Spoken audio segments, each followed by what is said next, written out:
Halo semuanya, perkenalkan kami dari kelompok 5.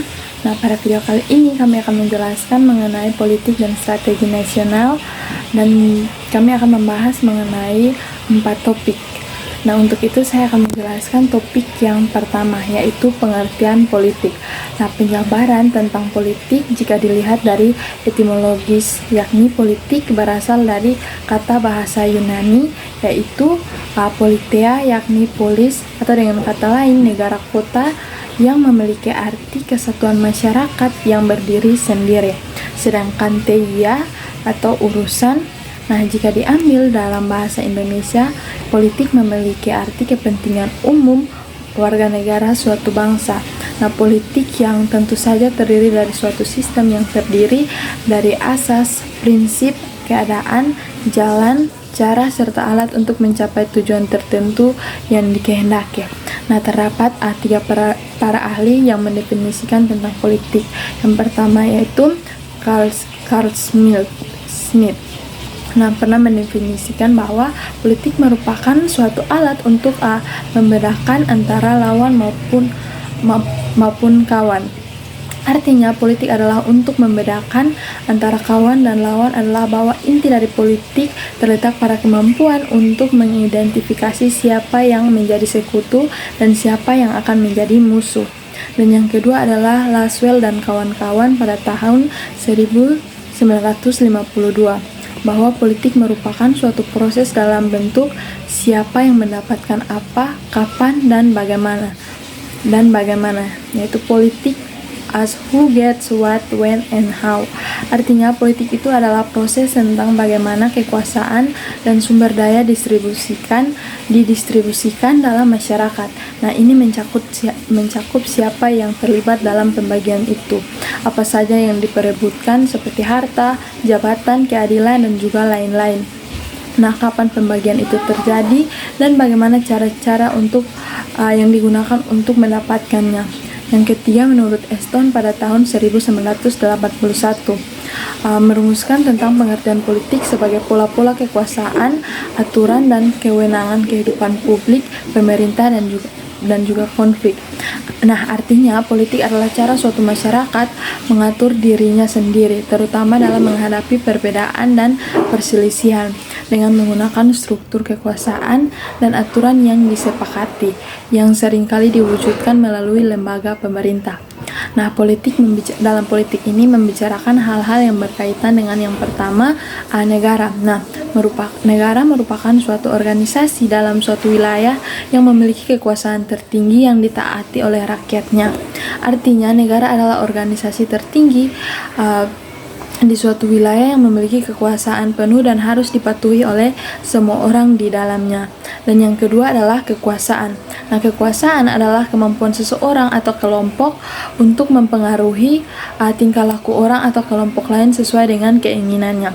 Nah, artinya kekuasaan adalah kemampuan untuk membuat orang atau kelompok lain bertindak sesuai dengan keinginan yang ingin kita tindak lanjuti. Dan yang ketiga adalah pengambilan keputusan. Nah, pengambilan keputusan adalah aspek utama politik. Jadi, politik adalah pengambilan keputusan melalui sarana umum. Nah, keputusan yang diambil menyangkut sektor publik dari suatu negara. Nah, artinya politik adalah tentang membuat keputusan untuk kepentingan politik suatu negara. Dan yang keempat adalah kebijakan umum. Nah, kebijakan umum merupakan suatu kumpulan keputusan yang diambil oleh seseorang atau kelompok politik dalam memilih tujuan dan cara mencapai tujuan itu. Nah, dasar pemikirannya adalah bahwa masyarakat memiliki beberapa tujuan bersama yang ingin dicapai bersama pula. Nah, sehingga perlu ada rencana yang mengikat yang dirumuskan dalam kebijakan. Baik, selanjutnya kita masuk pada pengertian strategi nasional. Strategi memiliki makna yang berasal dari bahasa Yunani yang dapat diartikan sebagai the art of general, atau jika di dalam peperangan dapat diartikan seni seseorang panglima. Karl von Clausewitz mendefinisikan bahwa strategi adalah pengetahuan tentang penggunaan pertempuran untuk memenangkan peperangan. Sedangkan jika dilihat bahwa perang itu merupakan bagian dari kelanjutan politik. Secara umum, strategi memiliki makna bagaimana cara untuk mendapatkan kemenangan atau bagaimana cara untuk mencapai tujuan yang diinginkan. Sedangkan strategi nasional adalah cara melaksanakan politik nasional untuk mencapai suatu sasaran serta tujuan yang ditetapkan oleh politik nasional. Setelah strategi dirancang dan dibuat, tentunya perlu adanya keterlibatan dari masyarakat atau warga negara untuk dapat terlaksanakannya berbagai program. Adanya peran masyarakat atau biasanya sering disebut dengan masyarakat madani tentunya akan selalu mengalami berbagai perkembangan. Perkembangan ini dikarenakan oleh yang pertama, adanya peran serta masyarakat di berbagai bidang yang semakin aktif dan terlibat langsung. Yang kedua, masyarakat semakin terbuka akan hak dan kewajiban sebagai warga negara. Yang ketiga, masyarakat memiliki kemampuan dalam menentukan sikap serta menentukan pilihan untuk memenuhi kebutuhan hidupnya. Yang keempat, adanya pemahaman masyarakat semakin pintar dikarenakan tingkat pendidikan yang semakin tinggi. Dan yang terakhir, yaitu yang kelima, semakin terbuka dan kritis dalam mengontrol berbagai kebijakan yang dikeluarkan oleh pemerintah. Yang berikut dasar pemikiran penyusunan politik dan strategi nasional. Penyusunan politik dan strategi nasional perlu memahami pokok-pokok pikiran yang terkandung dalam sistem manajemen nasional yang berlandaskan ideologi Pancasila, Undang-Undang Dasar 1945, wawasan Nusantara, dan ketahanan nasional. Politik dan strategi nasional yang telah berlangsung selama ini disusun berdasarkan sistem kenegaraan menurut Undang-Undang Dasar 1945. Sejak tahun 1985 telah berkembang pendapat yang mengatakan bahwa jajaran pemerintah dan lembaga-lembaga yang tersebut dalam Undang-Undang 1945 merupakan suprastruktur politik. Lembaga-lembaga tersebut adalah MPR, DPR, Presiden, DPA, PPK, dan MA. Sedangkan badan-badan yang ada dalam masyarakat disebut infrastruktur politik, yang mencakup ranah politik yang ada dalam masyarakat seperti partai politik, organisasi kemasyarakatan, media massa, kelompok kepentingan atau interest group, dan kelompok penekan atau pressure group. Suprastruktur dan infrastruktur politik harus dapat bekerja sama dan memiliki kekuatan yang seimbang. Mekanisme penyusunan politik dan strategi nasional di tingkat suprastruktur politik diatur oleh Presiden atau mandataris MPR.